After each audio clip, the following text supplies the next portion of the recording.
What's up, my friends? It's your boy, Zach. I'm Alex. And last week we lost another heavy hitter in the rock world, unfortunately. We lost Brent Hinds, famous guitar player from Mastodon, in a motorcycle accident. So we wanted to make a video to kind of honor his legacy, kind of like we did with the Ozzy Osbourne video. And we just want to share a few of our Mastodon memories and show some of our collectibles to you guys. We'll start at the first time we got to see Mastodon live, and we actually did a meet and greet with those guys. So we'll start there. Zach, if you want to show what item you got signed and talk about the meet and greet a little bit. Yeah. So what I got here is the Black Friday release in 2014, I believe it was, for the Motherlode. I got this picture just signed because the Motherlode was actually the song that got me into Mastodon. I remember hearing that song for the first time, and I absolutely loved it, and I got very obsessed with these guys and wanted to listen to more of their music. So the meet and greet experience, that was really, really cool. The Emperor's Sand actually had just came out. I believe we got to meet all of them individually before the meet and greet. Yeah, but we took the photo with them first, and then after we kind of got to like walk up to each of them, and it was kind of a hangout. So we got to spend a little time talking to each of them, and Zach and I actually spent the most time talking to Brent. Yeah, it was super cool. One memory that kind of sticks out in my head was I remembered that week he had just gotten engaged, and that week I actually just had gotten engaged as well to who is now my wife. So I thought that was something that was really cool that we kind of bonded over when we talked about that at the meet and greet. He was a super funny guy, super cool. I know Alex had a pretty cool experience too that I know you'll never forget with him too. Yeah, I got to talk to him about, he was on Norman Reedus's show, famous from The Walking Dead. He does a like a bike ride type of show where they visit different areas, and he had Brent on as a guest. They got like matching tattoos. Lemmy tattoos, because Lemmy had passed away before that, and got to ask him about that, what it was like hanging out with Norman Reedus. And I remember him telling me, because obviously Brent's famous in his own right and Mastodon's big, but he was saying like hanging out with Norman Reedus was wild because they couldn't go anywhere. Like they were just constantly like he was next level famous. So that was pretty cool to talk to him about. For me, I ended up getting, like Zach said, Emperor's Sand had just came out, so I got my copy of Emperor's Sand signed by all four members. Fantastic album. Sultan's Curse is honestly probably my favorite song off the album. It was the leading single, but probably my favorite song. I remember when we went to meet them, I was wearing this BHinds shirt and Alex was wearing a Bill Kelleher shirt, and I remember the guys giving us, I don't want to say crap about wearing them or whatever, but I think it was like Troy nudged Brent on the shoulder and he's like, hey, he's got a BHinds shirt on. Yeah. And I think something similar happened to you. Yeah, with the Bill I shirt. went and stood by Bill. Yeah, it was pretty cool. That was a really cool experience. And then after that, we got to enjoy the show. One other cool thing that we got from that show, so we got this signed set list that they were giving to us for our meet and greet package, and that was pretty cool. So I don't think I originally said, but our show was in Chicago at the Aragon Ballroom on May 13th, 2017. And that Aragon Ballroom was probably to this day my favorite venue that I've been in. I just loved the aesthetic of it.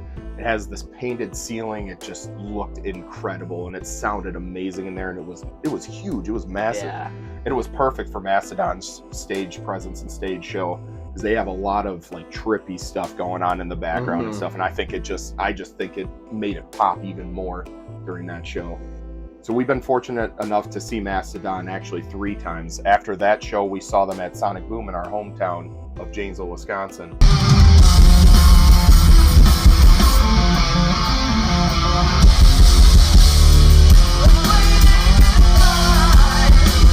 That was an awesome show. That was honestly. a really cool show. Actually, that was probably my favorite show that we've seen of Mastodon. They were on fire that night. And it was pretty cool too. I ended up catching one of BHinds' guitar picks afterwards, so that was pretty awesome. I remember they played Ember City that night too. Oh yeah, That was really cool to hear live. Yeah, absolutely. That whole Once More Round the Sun album, I feel like it's super underrated, actually, in my opinion. I know a lot of people love Blood Mountain. Yeah. Once More Round the Sun, I would say, is probably one of my top favorites. Honestly, Halloween is one of my yeah, favorite so Mastodon songs. Like, Brent obviously shines in that song too. I love that song so much. It is underrated, and Like Zach was saying earlier, my introduction to Mastodon was also hearing the Motherlode. It was on I was always aware of who Mastodon was, but I had never really checked them out. And then I came across an article saying like the top 10 metal choruses of all time. And the Motherlode was on there. So I knew all the other songs that were on the list, and I was like, I should check this song out. And I remember hearing that song for the first time. And I was like, dude, this is like Windows Down, Volume 211 type of song. And then ended up diving deeper into their discography. And that was a little bit before they released Emperor of Sand. So, and I remember going to Exclusive Company on the release day and going to buy the actual CD for it. So. Yeah, absolutely. Yeah, I think the thing that solidified it for me was when Show Yourself ended up coming out, and I'm just like, yeah, man, these guys are awesome. Braun is a fantastic singer. Oh, yeah. He's such a good vocalist. Obviously, he shines more on both of those songs, but Brent had such a unique vocal style, and it was so good. He had such a unique guitar playing, too. Yeah. His style is like, it was like a mixture of like rock and country and metal. Like he had this finger picking style that just sounded just incredible. I've never really heard anybody else do what he does, and it just make it work as well as he made it work in Mastodon. Yeah, absolutely. And I remember that first time when we saw them live too, and when they played Divinations, like his vocals just sounded so good on that. Yeah, and then the last time we got to see them live, Riot Fest 2024. And they played Leviathan in its entirety. The cool thing about seeing them at that show, we mainly went to see because Slayer reunited, so we went to see them. But the cool thing was we had never gotten to see Blood and Thunder live ever when Mastodon played the other two times when we saw them. So we finally got to hear Blood and Thunder live.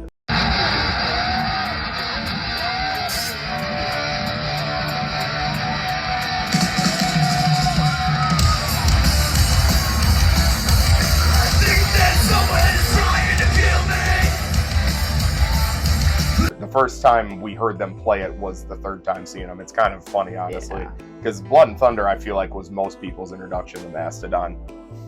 Cool. So, Alex, should we show maybe our favorite album? I know we kind of talked about some songs and whatnot. Why don't we talk about our favorite albums? You want to go first? Sure. Yeah. My favorite album is still Emperor of Sand.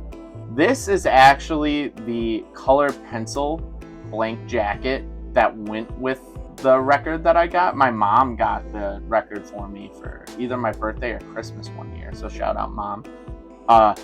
This thing, I remember seeing this was such a cool idea. I had never seen another band do like a color yourself like jacket, and I did leave it blank. I remember initially when we were doing our meet and greet, I kind of had the idea of maybe getting them to like color in some spots on there for me, but I got too nervous to ask. And then I'll also show, since we're on this topic, this is the picture disc that came out for Record Store Day in 2018.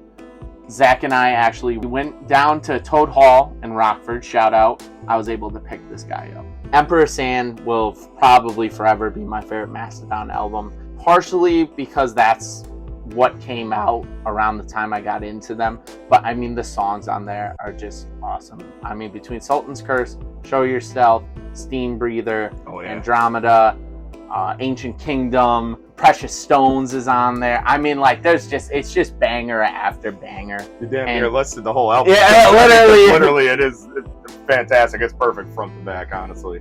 I just remember that time period very well, and I have good memories attached to that. Getting into them with our own band too, we were playing a lot of shows back then. Emperor Sand will forever be my favorite Mastodon record. Zach, how about you?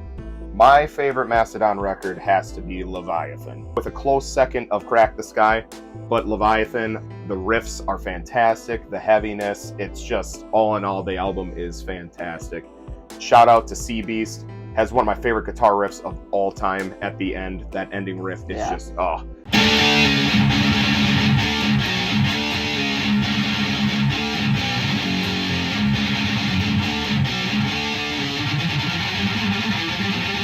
Dude, it makes me want to just beat the crap out of all my enemies. Iron Tusk is another heavy. Oh yeah. That one. Oh dude, yeah, absolutely. Yeah, the whole album is fantastic. I wanted to share this Leviathan record that's autographed by the whole band. I actually got this at the show that we went to the first time at the Aragon Ballroom. I remember actually Alex bought this one and had the gold signatures on there, and I got the silver signatures, and I'm more of a fan of gold. So Alex and I ended up switching. One other thing I want to kind of point out, all of the artwork on all of Mastodon's record is just incredible. Oh yeah. I mean, this one specifically, I love the look of this album cover. Most of their stuff, if I'm not mistaken, is like hand painted. And this one, if you didn't know, this was themed after Moby Dick, mainly. And their first 4 records were all like based on an element, and this was based on the element of water. The whole album is like a concept album. The first 4 records are all concept albums. Just take a look at the detail on this record. It is just beautiful, beautifully done. Yeah, honestly one of the best album covers of all time. So I also mentioned a little shout out to Crack the Sky. This is probably my second favorite Mastodon record. I just wanted to kind of show off this picture disc here too. Just notice the beautiful detail in the sun in the back there. It just looks incredible. It's so cool. I remember the first time Alex and I got Crack the Sky, we got the CD from Exclusive Company, and we put it in, and just instantly it opens up with Oblivion. And yeah, I put it on the CD player, set it up next to us while we were playing Halo. Oh yeah, I remember hearing the Czar. I was just gonna bring that up. Yeah. I'll never forget when we listened to that the first time. Dude, my mind was blown. What a journey. That if I had to pick a second favorite Mastodon record, it would be Crack the Sky. That album is fantastic. If I'm not mistaken too, I believe that it was based on, or at least the title was Braun's sister that had passed away. Really young. Yeah, I believe her name was Sky. Yeah, that's why they named the album this. Unfortunately, they've had a lot of tragedy, and most of their albums have that tragedy kind of tied to them as well. Yeah, especially Emperor Sand. I remember when they were doing press around when the album was coming out, and it had to do a lot with sickness. A lot of their families, cancer, and I know Brent had an injury. He had broken his leg around that time too, so I know that album was based off a lot of that type of stuff. Since I'm the Emperor of Sand guy, I figured I'd show this off. This is the Sultan on the cover of Emperor of Sand record. Zach got this for me, so just need to show that off. Nothing more needed to be said about that record. I think I pretty much covered it. So next thing I wanted to kind of share was I have another record that I wanted to kind of show that has an awesome album cover as well. So I got this awesome record of Remission. Shout out to March of the Fire Ants, fantastic song. This has another awesome album cover. And I wanted to kind of show off the record on this one too, because this one has a very unique color. This is probably one of my favorite colored records that I own. It just looks incredible, and notice it's got some of the colors from the cover on there too, to kind of tie that in. And yeah, this is just beautifully done, just looks really, really incredible. One last thing I'd like to show off. I have their picture disc from Game of Thrones. It's their White Walker song. It's a beautiful song. Check it out. They were actually featured in an episode of Game of Thrones. They were a bunch of White Walkers. Cool thing about that record, if I'm not mistaken, I think that White Walker song is only on that picture disc. I don't think it was released on anything else. You know, it's unfortunate what happened with Brent. I personally was sad when he exited the band. I don't like to see how obviously it ended with his death, but thankfully we had great memories seeing him live, meeting him. His legacy will continue on through all of our music and all of the collectibles that we own, and hopefully we don't have to do another one of these videos for a while. Yeah, you know, it's one of those things, like, we want to rejoice for the time that we were given and all the beautiful gifts that this individual has given us through his music. It's super sad, obviously. You know, tragedy happens, unfortunately, and you know, as we kind of mentioned earlier with this band, they've had a lot of tragedies surrounding them in their lives, and I feel really, really bad for them right now. So shout out to Mastodon. good luck in the healing process. And thank you, Brent, for all of the music that you've given us and all the art that you've given us. The rock world will never be the same without you. Yeah, I think Jamie Josta said, even back when he was alive, that he was one of the last like true rock stars, true living rock stars. So it's unfortunate to see him go. But yeah. Well, thank you guys very much for watching. We'll see you guys next time. And as Alex said, hopefully we don't have to do another one of these videos for a while. All right, see yous.